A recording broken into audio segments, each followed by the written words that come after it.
Matthew का school का आखिरी साल है और उसका जॉर्जटाउन यूनिवर्सिटी में एडमिशन भी हो गया है, लेकिन वो वहाँ की फ़ीस अफोर्ड नहीं कर सकता। इसलिए वो स्कॉलरशिप के लिए स्पीच तैयार करता है। उसकी ज़िंदगी अचानक बदल जाती है जब डैनियल उसके साइड वाले घर में रहने आती है। मैथ्यू अपने रूम से उसको कपड़े उतारते हुए देख रहा होता है और तभी वो उसको देख लेती है। मैथ्यू एकदम से नीचे झुक जाता है। तभी डैनियल उसके घर आ जाती है। फिर उसके पापा उसको नीचे बुलाते हैं। मैथ्यू बहुत डर जाता है। उसके पापा पूछते हैं, तुम ऊपर क्या कर रहे थे? वो उसको बताते हैं डैनियल यहाँ पर नई आई है और उसको शहर दिखाने के लिए कहते हैं। फिर वो दोनों डैनियल की कार में घूमने जाते हैं और डैनियल उससे पूछती है, तुमने जो देखा तुम्हें अच्छा लगा? मैथ्यू उससे माफ़ी मांगता है। फिर वो बीच सड़क पे मैथ्यू के कपड़े उतरवाती है। उसके बाद वो कैफ़े जाते हैं और बहुत सी बातें करते हैं। अगले दिन डैनियल मैथ्यू की क्लास के बाहर आती है और वो दोनों क्लास बंक करके घूमने जाते हैं।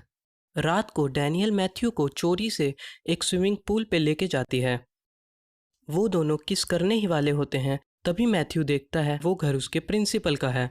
फिर वो दोनों वहाँ से भाग जाते हैं। इसके बाद वो दोनों मैथ्यू के फ्रेंड के घर जाते हैं। वहाँ से फिर वो चारों पार्टी में जाते हैं। उसके क्लास में डैनियल पर लाइन मारने की सोचते हैं और मैथ्यू को डैनियल से अलग करने की कोशिश करते हैं और उसको पार्टी से निकाल देते हैं। मैथ्यू हिम्मत करके डैनियल के पास जाता है और उसे किस करता है। मैथ्यू अगले दिन बहुत खुश होता है और उसकी दुनिया अचानक से हिल जाती है जब उसका दोस्त इलाई उसे डैनियल की एक पॉर्न क्लिप दिखाता है। फिर इलाई कहता है कि डैनियल को रूम पे ले जा, पर मैथ्यू कहता है कि मैं उससे कभी नहीं मिलने वाला। इलाई कहता है कि मेरे लिए ले जा। अब मैथ्यू उसको पहले की तरह नहीं देख रहा है। इलाई की सलाह पर मैथ्यू डैनियल को रूम पे ले जाता है। वो डैनियल के लिए दारू भी लाता है ताकि उसके अंदर का पॉर्न स्टार बाहर आ सके। वो समझ जाती है कि मैथ्यू को उसके पास्ट के बारे में पता चल गया है। वो गुस्से में वहाँ से चली जाती है और रिश्ता ख़त्म कर देती है। अगले दिन मैथ्यू डैनियल के घर माफ़ी मांगने जाता है और कहता है, मैं सिर्फ तुम्हारी परवाह करता हूँ और मैं चाहता हूँ कि सब पहले की तरह हो जाए। तभी वो वहाँ कैली को देखता है जो कि एक प्रोड्यूसर है। फिर डैनियल कहती है कि हम इसके बारे में बाद में बात करेंगे। फिर वो तीनों स्ट्रिप क्लब जाते हैं। फिर मैथ्यू पूछता है कि तुम दोनों एक दूसरे को कैसे जानते हो? तो डैनियल बताती है कि वो दोनों साथ में काम करते थे। फिर कैली बताता है कि वो दोनों पहले साथ भी थे।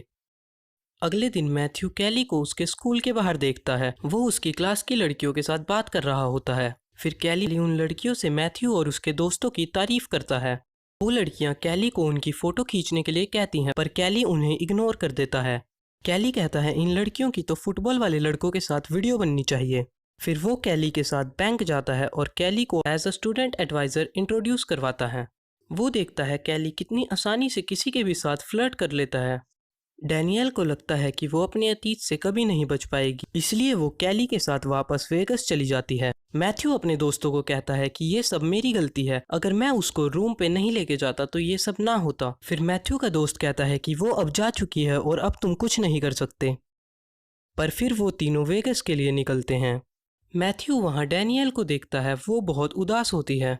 वो उससे माफ़ी मांगता है पर वो वहाँ से चली जाती है। डैनियल फिर ह्यूगो से मिलती है। ह्यूगो डैनियल को उसके साथ काम करने के लिए कहता है। कैली मैथ्यू को देखता है और कहता है, तुम यहाँ पे क्या कर रहे हो? मैथ्यू कैली को कहता है कि मुझे नहीं लगता कि डैनियल यहाँ पे रहना चाहती है।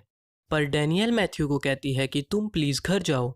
फिर कैली मैथ्यू को धमकाता है और कहता है कि तुम डैनियल का दिमाग मत भरो। अब रात के 2 बज चुके हैं और कल मैथ्यू का स्कॉलरशिप डिनर भी है।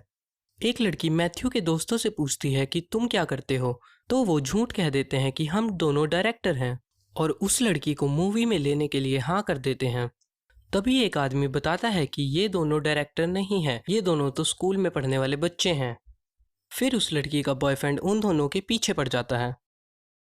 उसके बाद मैथ्यू डैनियल के पास जाता है और कहता है, मुझे पता है कि तुम कौन हो, और उसको उसकी बनाई हुई एक ड्राइंग देता है और चला जाता है। ये वही ड्राइंग होती है जो डैनियल ने कैफ़े में बनाई होती है। अगले दिन डैनियल वापस आ जाती है और वो उसको स्कूल छोड़ने जाती है। फिर मैथ्यू डैनियल से प्रॉम में जाने के लिए पूछता है और वो हाँ कर देती है। आज रात को मैथ्यू को स्पीच देनी है। वो बहुत नर्वस है क्योंकि उसको पता है अगर उसको ये स्कॉलरशिप नहीं मिली तो वो जॉर्ज टाउन यूनिवर्सिटी में नहीं जा पाएगा। तभी मैथ्यू देखता है क्लास के दरवाजे पे कैली खड़ा होता है। कैली बहुत गुस्से में होता है। कैली मैथ्यू को स्कूल से ज़बरदस्ती ले जाता है। कैली मैथ्यू को कहता है तेरी वजह से मुझे $30,000 का नुकसान हो गया है।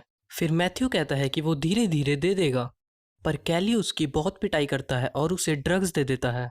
कैली मैथ्यू को कहता है मैं तुम्हें छोड़ दूंगा, पर तुम्हें ह्यूगो के घर से उसका अवार्ड चुराना होगा।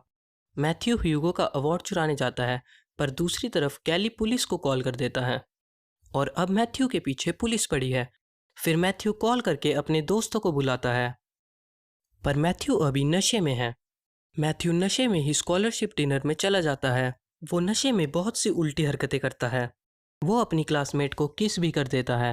वो नशे में भी बहुत अच्छी स्पीच बोलता है, पर उसको फिर भी वो स्कॉलरशिप नहीं मिलती।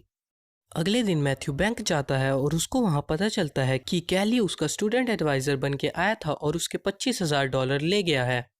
वो पैसे मैथ्यू ने एक कैम्बोडियन स्टूडेंट को यूएसए में पढ़ाने के लिए इकट्ठा किए थे। डैनियल और मैथ्यू पैसे इकट्ठा करने के लिए एक प्लान बनाते हैं। डैनियल अपनी 2 पॉर्न स्टार दोस्तों को बुलाती है। फिर मैथ्यू और डैनियल ह्यूगो के घर उससे माफ़ी मांगने जाते हैं और स्कूल में एक वीडियो बनाने की प्लान करते हैं। अब आज प्रॉम नाइट है और ईलाई और क्लिट्स पॉर्न स्टार्स के साथ प्रॉम पे जाते हैं। मैथ्यू के क्लासमेट्स उन सबको देखकर हैरान हो जाते हैं। फिर उसके क्लासमेट्स मैथ्यू से बात करने आते हैं। वो मैथ्यू से पूछते हैं क्या वो पॉर्न स्टार्स हैं, और मैथ्यू कहता है हाँ। तो वो कहते हैं क्या हम उनसे मिल सकते हैं। फिर मैथ्यू उनसे पूछता है क्या तुम मूवी में आना चाहोगे, और वो तीनों हाँ कर देते हैं, पर मैथ्यू एक को मना कर देता है। फिर मैथ्यू डैनियल के साथ डांस करता है। उस क्लिप का जो मेन सीन होता है उनका क्लासमेट वो सीन नहीं कर पाता और अब उनके पास ऐसा कोई नहीं है जो उस सीन को कर सकता है। तब मैथ्यू कहता है इस सीन को मैं करूँगा, और फिर वो चेंज करने चला जाता है। वो शूट करने ही वाले होते हैं तभी वहाँ पे एक टीचर आ जाता है और वो उन पे गुस्सा करना शुरू कर देता है। फिर हम देखते हैं ऐसा कुछ हुआ ही नहीं था, ये सब मैथ्यू सोच रहा था। फिर मैथ्यू ये करने के लिए मना कर देता है, पर तभी क्लिट्स ये करने के लिए मान जाता है। अब शूट पूरा हो चुका है। फिर वो सब घर चले जाते हैं। डैनियल और मैथ्यू पहली बार सेक्स करते हैं। अगली सुबह ईलाई मैथ्यू को फ़ोन करता है और बताता है कि प्रॉम नाइट वाली टेप चोरी हो गई है। ईलाई बहुत घबरा जाता है। फिर मैथ्यू जब घर के अंदर जाके देखता है तो वहाँ पे उसके पेरेंट्स के साथ उसका प्रिंसिपल और कैली बैठा होता है। वो टेप कैली ने चुराई होती है। कैली ह्यूगो से अकेले में बात करता है। कैली उसको कहता है अब तुम क्या करोगे। फिर मैथ्यू कहता है मैं कुछ नहीं करूँगा, ह्यूगो करेगा। वो उसको बताता है कि ह्यूगो उसका 50-50 का पार्टनर है। कैली कहता है तो फिर तुम्हारा हाफ मेरा। फिर कैली कहता है मैं ये टेप तुम्हारे पेरेंट्स को दिखा दूंगा। तो फिर मैथ्यू कहता है दिखा दो। फिर जब वो टेप दिखाता है हमें पता चलता है कि वो सेक्स एजुकेशन है। ये देख के कैली हैरान हो जाता है और दूसरी तरफ मैथ्यू के पेरेंट्स और प्रिंसिपल खुश हो जाते हैं। फिर मैथ्यू हमें बताता है कि वो हमेशा याद रखेगा अपने दोनों दोस्तों को, अपने बिजनेस पार्टनर को, अपने स्टूडेंट एडवाइज़र को, उसका मतलब होता है कैली को, सैम नांग को, ईलाई की हरकतों को, क्लिट्स के उस मूवी में सीन को, और हाँ डैनियल को।